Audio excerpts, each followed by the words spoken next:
Nous allons travailler aujourd'hui sur les buts de l'interrogative directe. Allez, c'est parti. Rappelons d'abord que l'interrogative correspond à l'un des trois types de phrases obligatoires, injonctif, déclaratif ou interrogatif. Elle correspond donc à l'intention demander une information. Le premier but d'une interrogative est ainsi de demander une information qui nous manque. Prenons un exemple avec cet extrait de On ne badine pas avec l'amour de Musset. Camille, à la fin du texte, est en train de prier dans une église. Elle entend tout à coup un bruit et elle demande « Qui m'a suivi? Qui parle sous cette voûte? Est-ce toi, Perdican ?» On voit ici apparaître la succession de trois questions dont le but est d'obtenir une information manquante, c'est-à-dire l'origine du bruit. D'où vient ce bruit? S'agit-il de Perdican qui la rejoint? Deuxième but assez courant d'une interrogative, les interrogatives qui sont en réalité des affirmations renforcées, c'est-à-dire des questions qui n'attendent pas de réponse. C'est ce que l'on appelle des questions rhétoriques. Prenons un exemple avec cette question. « Mais moi, qu'ai-je de commun avec ces femmes inconsidérées ?» demande donc la marquise de Merteuil dans Les Liaisons dangereuses au vicomte de Valmont. On voit bien la présence d'une question, sauf que, ici, cette question n'attend pas vraiment de réponse, déjà parce que c'est une lettre et que la réponse ne peut pas être immédiate, mais qu'en plus, il s'agit plutôt pour la marquise d'affirmer qu'elle est différente de ces autres femmes qu'elle qualifie de femmes inconsidérées. Il s'agit donc bien d'une question rhétorique. On va pouvoir considérer également que certaines questions rhétoriques sont plus proches de l'exclamation que de la question ou de l'affirmation. C'est le cas, par exemple, dans cette phrase issue de Manon Lescaut. « Quoi, mon fils, vous voulez m'ôter la vie pour reconnaître la considération que j'ai eue pour vous ?»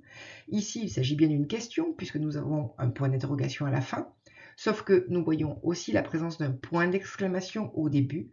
Il s'agit en réalité d'une indignation de la part du curé de Saint-Lazare, qui s'est bien occupé de son prisonnier qui était Des-Grieux, et Des-Grieux, au moment où il s'enfuit, le menace d'une arme à feu. Donc le curé est particulièrement choqué par cette attitude du narrateur.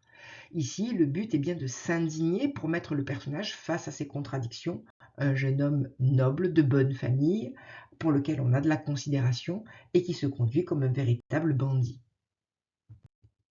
On peut également utiliser l'interrogative pour donner un ordre. Il s'agit souvent d'un ordre atténué ou poli, mais cela dépend de l'intonation employée par celui qui parle.